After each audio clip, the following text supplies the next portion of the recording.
Jadi jalan ceritanya, sang mahasiswi ITB ini bikin meme, di mana dalam meme itu ada foto Pak Presiden Republik Indonesia Prabowo Subianto dengan Pak Jokowi.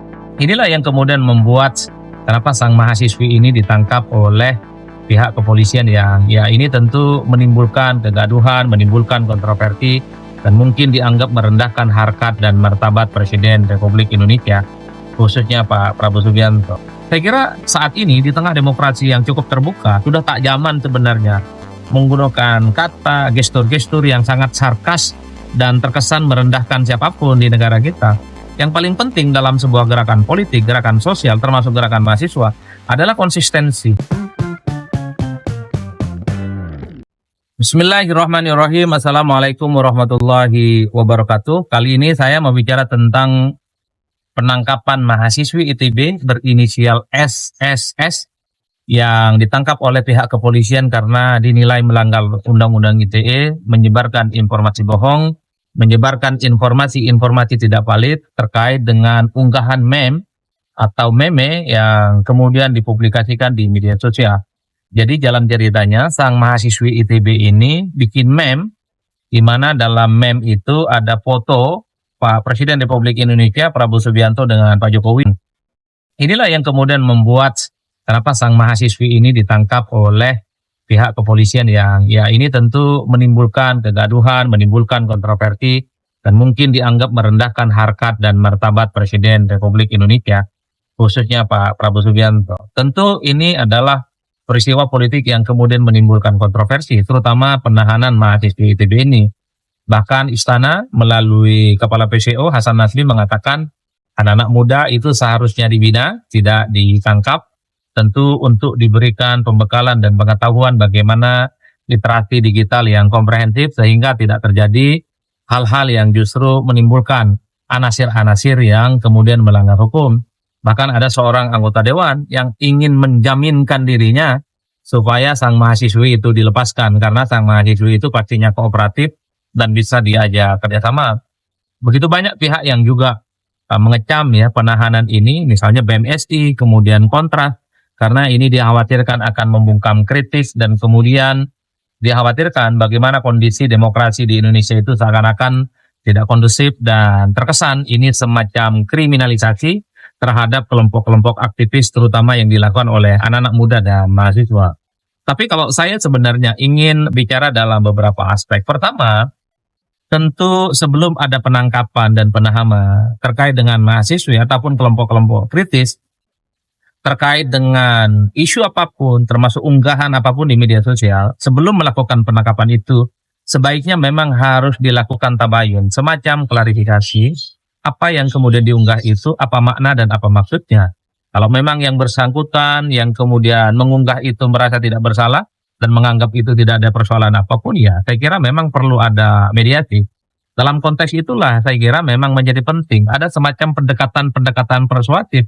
Kalau memang apa yang diunggah oleh anak muda itu melanggar aturan, melanggar hukum, ya sebaiknya memang diedukasi.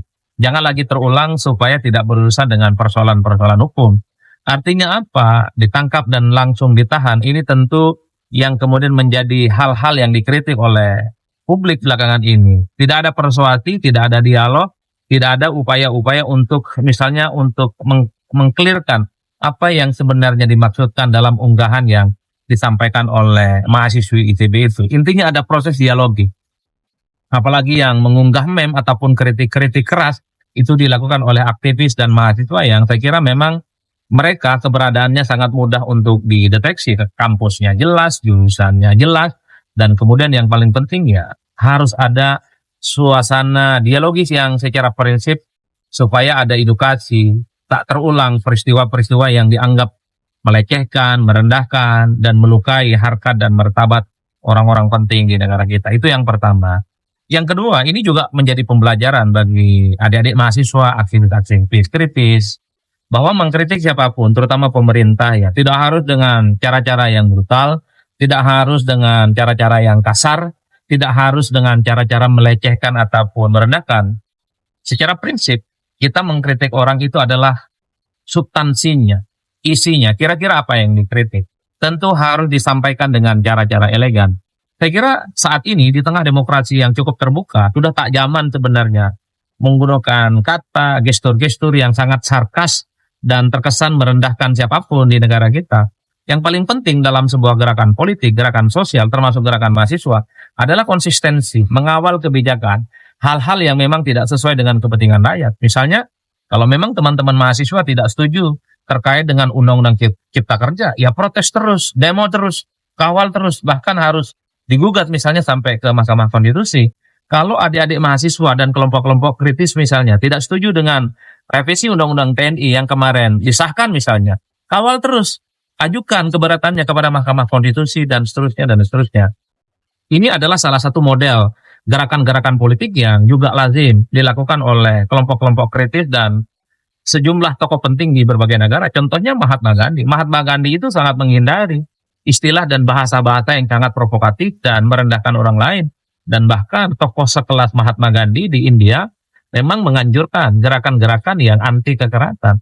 Oleh karena itu, yang ingin saya katakan adalah mengkritik siapapun, terutama mengkritik pemerintah dan kekuatan, harus dengan cara-cara yang elegan, harus cara-cara yang demokratis, dan tentu dengan cara-cara yang terukur. Yang paling penting pesannya sampai, substansinya sampai, kritiknya sampai. Toh saya kira di tengah era medsos yang cukup luar biasa, publik mengkonfirmasi, bahkan pejabat yang kita kritik itu pasti akan mendengar kok.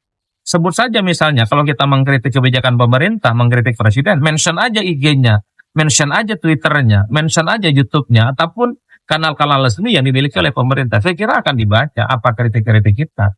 Oleh karena itu, bagi siapapun adik-adik aktivis, adik-adik mahasiswa, hindari mengkritik itu yang itu mengarah pada potensi melanggar hukum.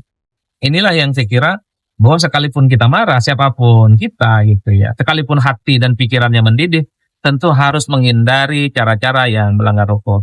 Nah yang ketiga memang kalau kita belajar tentang gerakan politik, terutama gerakan mahasiswa, banyak sekali mazhabnya.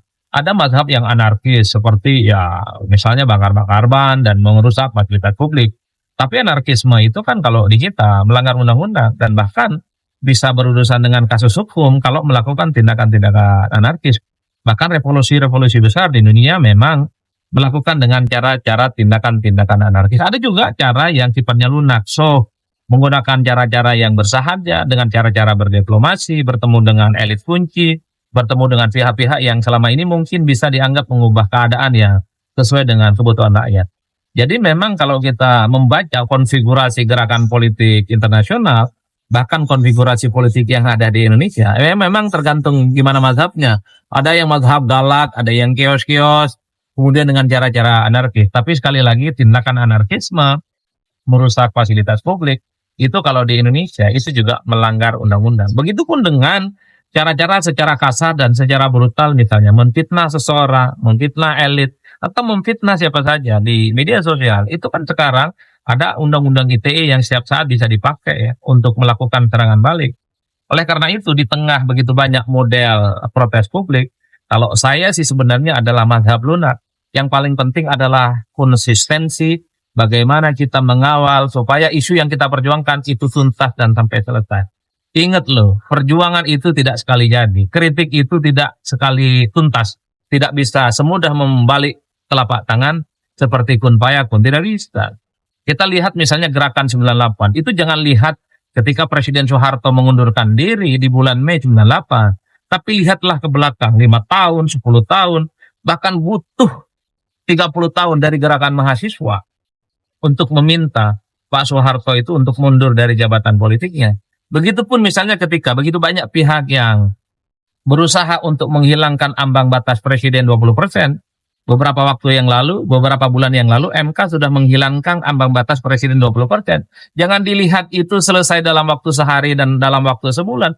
Itu prosesnya bertahun-tahun. Seingat saya, itu butuh waktu sekitar 15 tahun supaya ambang batas presiden itu dihilangkan. Butuh perjuangan yang konsisten.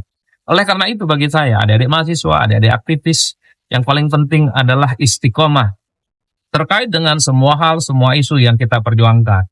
Caranya bisa soft, caranya bisa lunak, dan yang paling penting harus menunjukkan bahwa mahasiswa itu edukatif, dan jangan sampai apa yang dilakukan itu justru berpotensi melanggar hukum. Tentu adik-adik kita ini kan masa depannya panjang, masa depannya hebat, Yang paling penting dijaga bahwa sikap kritis kita itu tidak boleh melanggar hukum, tidak boleh melanggar aturan, dan yang paling penting menjadi aktivis itu tidak gampang. Menjaga iman supaya politik kita itu terus berada di luar kekuasaan sebagai check and balance tentu bukan perkara gampang. Dan jangan pernah berharap apa yang kita perjuangkan, apa yang kita protes itu sekali selesai dan sekali janji.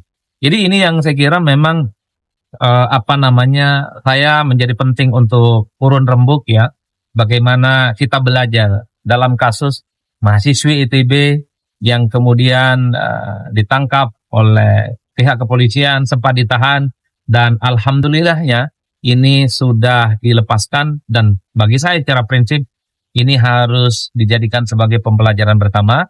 Jangan sampai kritik-kritik apapun itu justru harus berurusan dengan persoalan-persoalan hukum. Begitupun sebaliknya, kawan-kawan penegak hukum, jika ada kelompok aktivis, mahasiswa, kelompok pemuda, dinilai melakukan tindakan-tindakan yang mungkin berpotensi melanggar hukum, sebaiknya harus menggunakan cara-cara yang persuasif, cara-cara yang edukatif, cara-cara yang lunak, ajari mereka, kasih pendidikan mereka, kasih pembelajaran yang sifatnya literasi digital, supaya adik-adik mahasiswa ini adalah adik-adik yang tetap kritis dan tentu kritis sesuai dengan kaedah demokrasi. Karena secara prinsip antar anak bangsa, penegak hukum, mahasiswa, rakyat biasa, elit-elit penting, ini semua adalah anak-anak bangsa yang saya kira mereka itu punya pikiran bagaimana berkontribusi untuk membangun bangsa kita supaya menjadi bangsa yang majur, bangsa yang makmur, bangsa yang demokratis, tentu sesuai dengan porsinya masing-masing.